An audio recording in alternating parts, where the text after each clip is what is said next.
The series start with a brief introduction of how monsters known as players came into being and how they managed to merge with society. Kanzaki, a man working in an underground laboratory, takes away a baby sleeping in a capsule, while an old man named Mitsugai tries to stop him, but all in vain. 10 years later, a man and a woman are walking down the street. The woman tells the man that she's afraid of the serial killer, so she wants to go home. The man, however, doesn't see the severity of the situation and goes on to say that it would be cool if they happened to witness a serial killing. Unbeknownst to them, the said serial killer passes by and kills the man without anyone noticing, leaving the woman screaming in terror. The investigators come, and one of them wonders how this could happen in broad daylight, while some mysterious men pass by in a black car. An old man sitting in that black car says that he has to find a child, but one of them wonders if he is even alive or not. The man grins and says that he is an immortal devil. The scene switches to the grown-up baby named Jin, who is about to leave, but his grandfather Kanzaki stops him, saying that he forgot something and gives him his cell.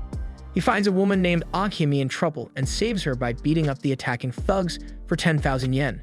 His childhood friends Kuga and Kanoa show up, and Kuga drags him away, saying that justice doesn't need rewards. Jin shows the mark on his hand called Angel's Ring but tells them to keep it a secret. Meanwhile, a mysterious man named Seiji makes a deal with the same player who killed the man before. Jin runs into Akemi again and gets his 10,000 yen and returns home to find everyone dead. He doesn't understand what's going on and tries to take his dead grandfather to a doctor to find out what's wrong with him, but ends up going to Akemi as the doctor refused to check him. They took Kanzaki to the hospital, but he was already dead. Akemi took Jin to her house. They bathe together, and Jin asks her what being dead means and says he wants to see his grandfather again and breaks down in tears.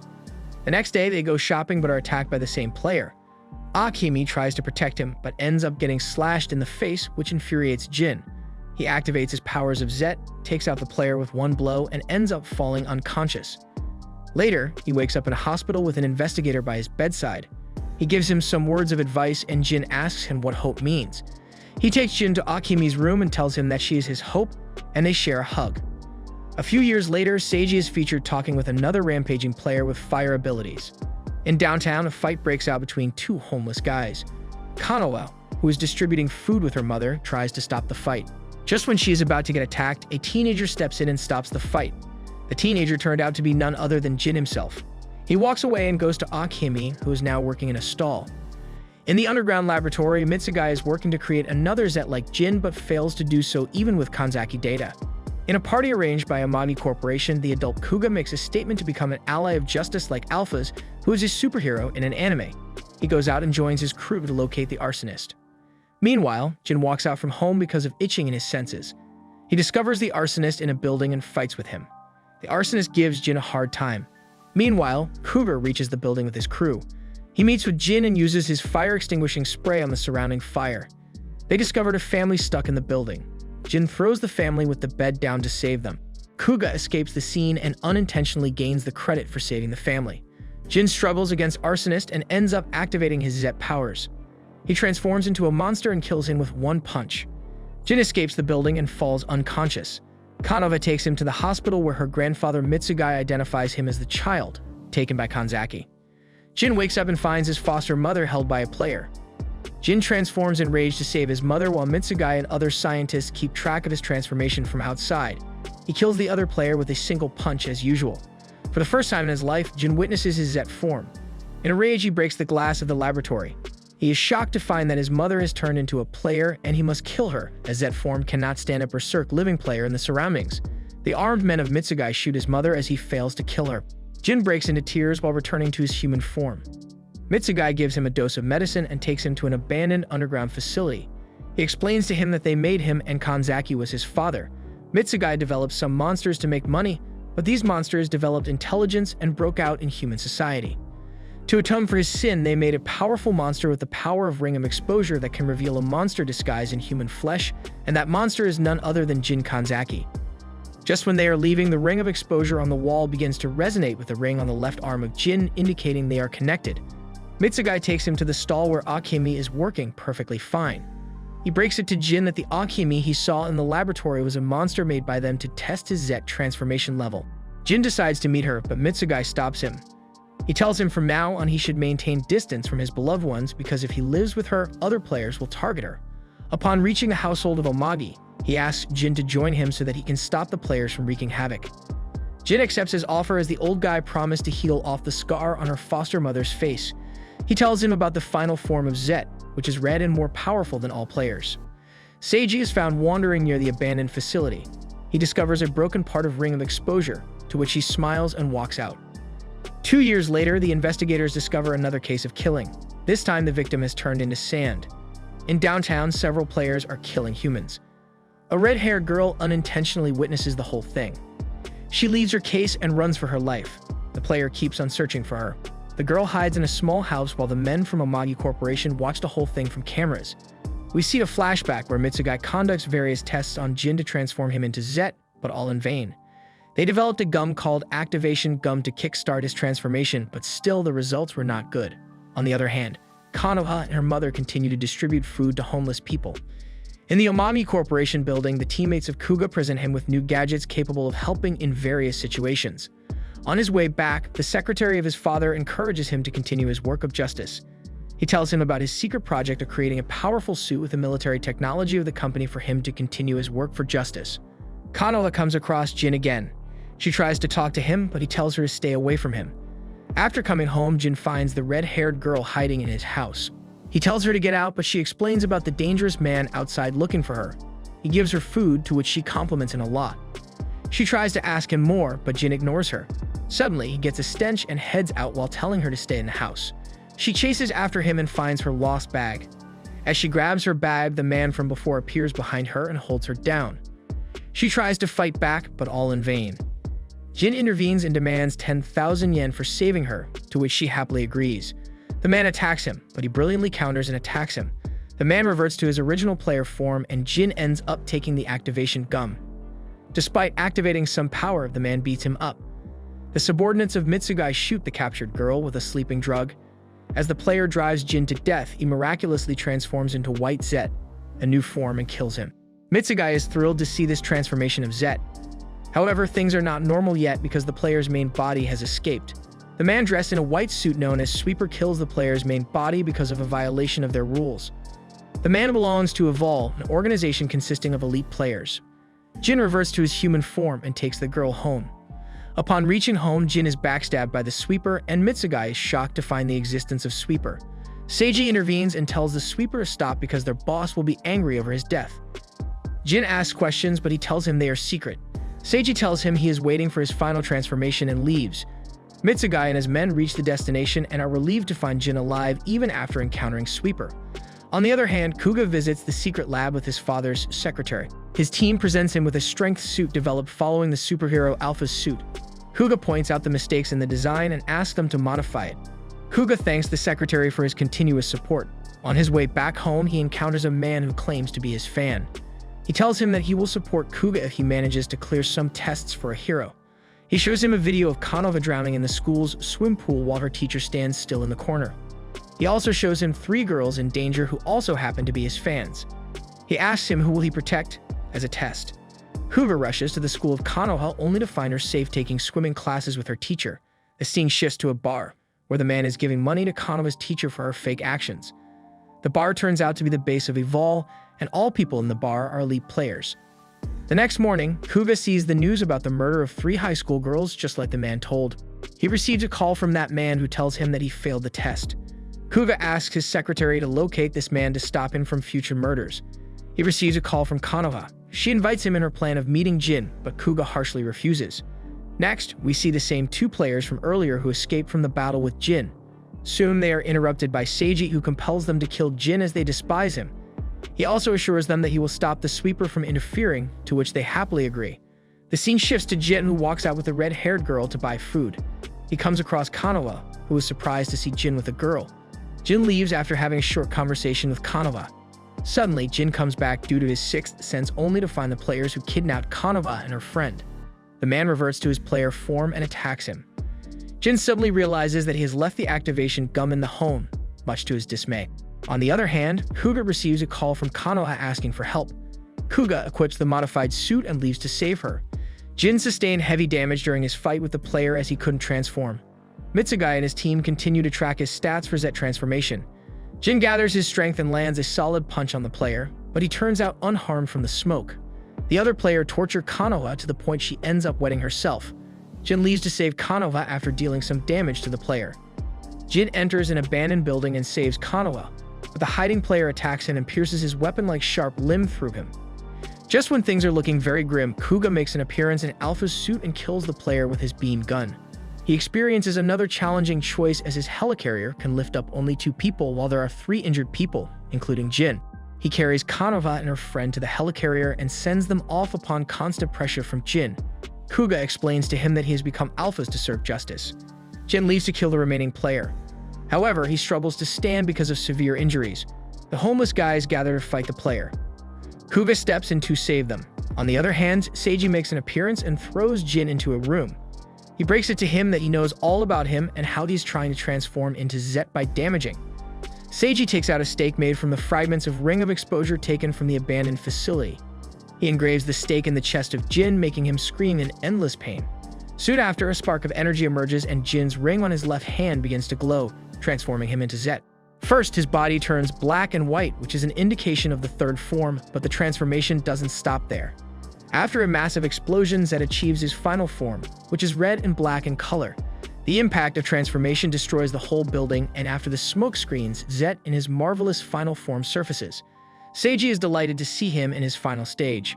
In his red form, Zet has a showdown with a player who boasts about raping and eating red-haired girl Tanaka. Zet flashes his Ring of Exposure, making the player regress involuntarily. He's about to finish off the player but gets interrupted by Seiji. Seiji urges Zet to kill the player. Seiji addresses the player and says that he only used him to trigger Zet's transformation. Maddened by the deceit, the player attacks, but Zet uses his razor-sharp limb to kill the player and his bud-like clones.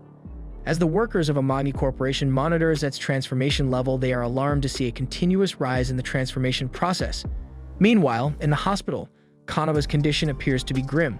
Back at the battle scene, Zet is infuriated by Seiji's treachery to his own kind. He points the Ring of Exposure at him.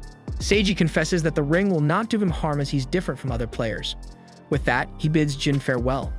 In a bar, a bald bartender is informed about Zet's red form. He says to the informer that humans might discover their identity. The scientists monitor the drop on Alpha's ability levels. As Alpha's is linked with Kuga's consciousness, the scientists praise Kuga for the bravado he showed while saving Kanoha. The affirmations seem to work as Kuga channels Alphas with confidence. As the player and Kuga are fighting, Zet makes an entry. Kuga is confused to see Zet there since he's unaware that Zet is Jin. The player faces Zet and shames him for following human orders. Back at the hospital, Kanoha's friend gives a pendant adorned with a red stone to Yuko, Kanoha's mother, saying that they were making their way to return it back to Jin. Together, Zet and Kuga finish off the player. As Zet reverts back to his human form, Kuga cries at the sight of his childhood friend and praises Jin for fending off the monsters all alone. Jin rushes home to see Tanaka naked but safe and sound. He hugs her and asks about her well-being.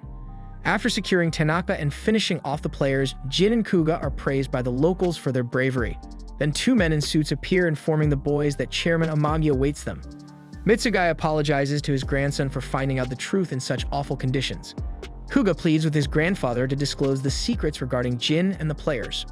While the men in suits take a brief account of Tanaka's experience in a hospital room, telling her she's good to go. The same man in the bar is conversing with Seiji, who asks him for permission to handle Jin. Outside Kanoha's hospital room, Kuga sees Jin and says he knows everything. He expresses his wish to join forces with Jin to fight the players. On the other hand, Jin doesn't share Kuga's enthusiasm. Taking out a drawing of Jin's red form, Kuga tells Jin that his final Zet form was inspired by an animation. He calls Jin the Zetman. The two enter Kanoha's room, where they're bombarded by questions. For the greater good, the boys deny knowing anything. As Jin's on his way to meet Tanaka, he's stopped by Mitsugai, who not only tells Jin to break up with Tanaka, but also to accompany him to the lab for some tests. Tanaka insists on coming with Jin, but is met with refusal as Jin tells her to return to her home. Tanaka says that she will wait for Jin and the possibility of love brews between the two, which makes Tanaka disclose her first name as Hanako. From afar, Kanoha watches the couple with a broken heart. Jin is plugged with monitoring machines. Mitsugai tells Kuga that Zet was the byproduct of Net, an experiment on making non-human species. After the tests are concluded, Kuga asks Jin about his opinion on Zet, as he believes that people around him are using him. Jin says he embraced this path to serve humanity, so he doesn't care. Through the computer, Jin suddenly hears Kanzaki's voice and demands to know the whereabouts of his Gramps. Mitsugai takes Jin to a hidden vault where he is appalled to see Kanzaki's severed head attached to machines. Mitsugai says in order to preserve Kanzaki's knowledge, he took serious measures, but in the process, Kanzaki somehow developed consciousness. So he tells Jin to ask his grandfather how to achieve full Z transformation. Jin's own consciousness doesn't allow him to ask Kanzaki, so he decides to pull the plugs on his grandfather. Yuko gets a call from Kuga inquiring about the red stone. She tells Kuga that Konoha has it. Unbeknownst to her, Seiji is listening in on the conversation through a hole in the ceiling, plotting his attack. Reaching the safety of the Amami household, the translucent player transforms into Jin and aggressively demands Konoha to return his pendant. Hesitantly, Konoha reaches toward the pendant. Along with Jin, the members of Amami Corporation make an urgent entrance at the Amami house. They are greeted with two lookalikes of Jin with swords in their hands. One of the lookalikes addresses Jin as a brother, telling him that they were created from his blood. Mitsugai exclaims that it's impossible but is cut by Dr. Sugita, who tells him that since Jin is still incomplete, clones can be created. One of the clones attacks Mitsugai, but Sugita jumps to protect him, making the sword pierce through his body. The clone makes a second attempt at Mitsugai, injuring his shoulder. The fight ends when Jin activates his transformation. He brings the Ring of Exposure to play, making the clones disintegrate. Kuga rushes to ask Konoha about the pendant. Meanwhile, Sugita mutters his last words, expressing his wish to see Zet's complete form. Jiro holds the pendant in his hand while talking to Seiji on call, grinning as the Amani house goes up in flames. Meanwhile, Hanako is leaving her parents' house despite her mother's pleas. As she's on the road, she falls due to agonizing pain in her head. On a safe base, Konoha is terrified and demands answers from the scientists and her mother, who try to console her by giving her the same excuse of not knowing. Jin is making his way home when he is greeted by the bartender, who seems to know about Zet. Angrily, he questions the man if he works for Seiji. Making the man chuckle, he discloses his identity as the Master of Evol. Jin takes on a fighting stance but notices the sweeper's presence behind him. The Master of Evol assures Jin that he wishes to join hands with him to take down Seiji, as he broke the law off leading a quiet life and coexisting peacefully with humans. Jin agrees with his proposal by saying, "The enemy of my enemy is my friend." In the office, Yuko meets up with Shizu, who shames her for her attire. Paying no heed to his words, Yuko compels her husband to prioritize the safety of his children. Shizu brushes off her concerns by saying that he is the president of Amami Corporation first and then a father to Konoha and Kuga. Hayami informs Kuga that Alphas is to be sent to the headquarters upon Shizu's orders. Kuga angrily says that nothing less can be expected from his father. He begrudgingly gives in when suddenly a man informs Kuga that Konoha is missing. Jin meets up with Hanako at his house. The two share an intimate kiss together, revealing their feelings for one another. Kuga gets a call from Jiro, who cryptically tells Kuga that he knows where Konoha is. Kuga arms himself and chips in a tracking device for the group of scientists to keep track of him. Hayami warns Kuga that it could all be a trap. Kuga says that as long as there's a possibility of saving Konoha, he must go. Meanwhile, Jin and Hanako have some fun. Jin tells her about how he made money by saving people to buy a house. Hanako says that she hasn't paid Jin for the time he saved her. Jin affectionately says that she doesn't need to, as she's family. The blissful moment is cut short by Kuga's call informing Jin about Konoha's disappearance. Meanwhile, Kuga meets up with Jiro. Together, the two drive off in a car when suddenly Jiro drugs him, making the tracking device go off the radar. Jin promises Hanako that when he returns, he'll disclose all his secrets to her. Kuga wakes up in a room with an earpiece attached to him. Jiro toys with him, saying that if he wishes to find Konoha, he must first find Jiro. He enters a room filled with girls that are delighted to see him. Jiro questions Kuga about who he will save, Konoha or the girls. Outside, Jin gets a hunch and calls Akemi to inquire about Konoha. Akemi, upon Konoha's request, lies to Jin and tells him that Konoha isn't there. A nervous Kuga excuses himself to relieve when he is met with a strange girl who insists on the peculiarity of the place. She presses onto a wall, opening up another room with a bed in the same room where Kuga met the girls. From behind, a girl finds Kuga to inform him about the new room. Despite being wary of the situation, Kuga goes to see the new room. The girl who informed him about the room jumps on the bed and says he made the wrong choice. With that, a guillotine falls on her. Jiro puts Kuga on another test where he presents him with a choice to save the girls from the Hammerman or get on the elevator to save Konoha. Kuga gets in a fighting stance to take on the Hammerman. Meanwhile, Seiji appears on live television to disclose the existence of Evol. He lets the players loose on humans as verification for his words. As Kuga takes on the Hammerman, he starts to enjoy the fight. He finally puts an end to the Hammerman. Kuga asks Jiro to release the girls, and he does so by shooting a laser beam to slash open the girls, releasing them from the world itself. Mayu appears beside Kuga and says that she knows where Jiro is. Despite being skeptical, Kuga goes with her. Still on air, Seiji outs the involvement of the Amagis in creating the players by revealing that players were simply made for sick pleasure and profits until they rebelled against the humans. Transforming into Zet, Jin saves the humans from Seiji's players, but the humans around him scowl and scrutinize him. They dub him a monster upon seeing him in his Zet form. Luckily, he's saved by the detective. Jiro and Kuga have a face-off. Jiro mocks Kuga's sense of justice and reveals his hatred for Amagi Corp, especially Shizu, as he leaves Jiro and his son, Ikaru, to die in the lab where the players were created. In order to survive, he merged himself and Ikaru with a player.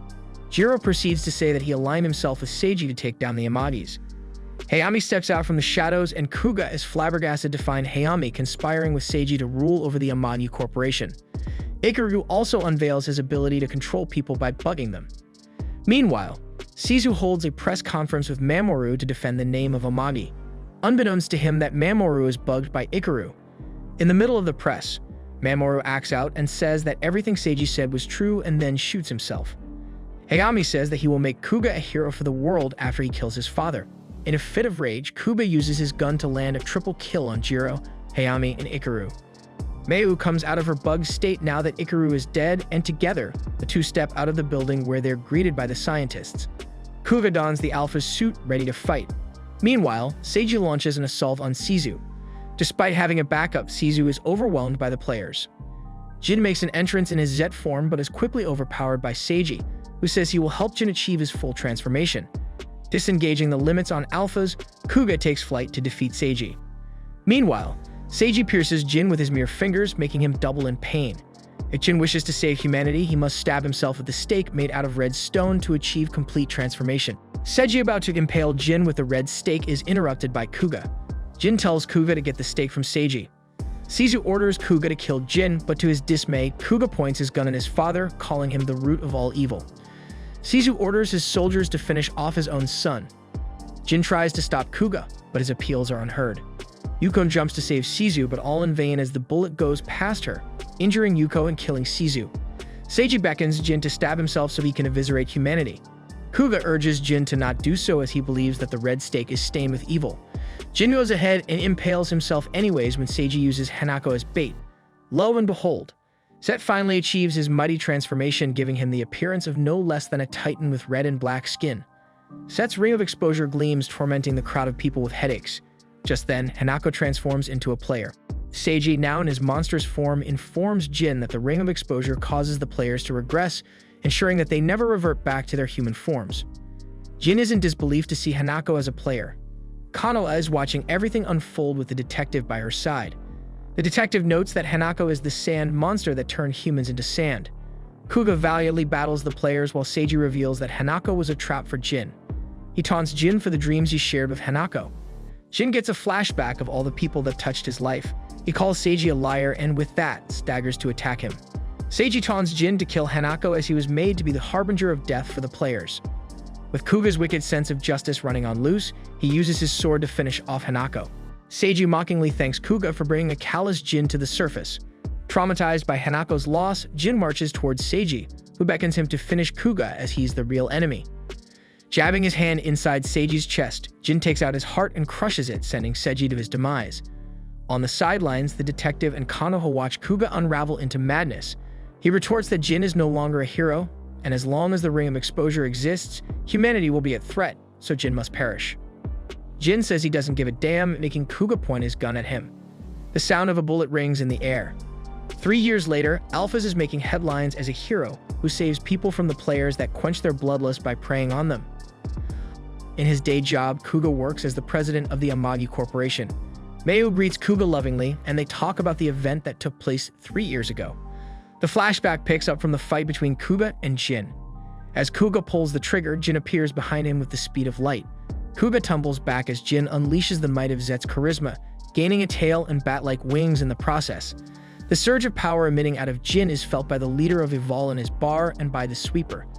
Jin is about to kill Kuga, but his merciful nature gets the best of him. He tells Kuga to keep his head up and disappears into the night. As Kuga is about to go after Jin, he is stopped by Kanoa, who tells him to fall back. Mitsugai also makes an appearance and tells Kuga to let Jin go as Kanzaki's upbringing has made Jin compassionate towards humankind. The flashback ends, and we see Jin fighting off the players from the shadows without any care for titles and praises from the world, unlike Kuga. The end. If you enjoyed this video, be sure to like, share, and subscribe for more amazing recaps.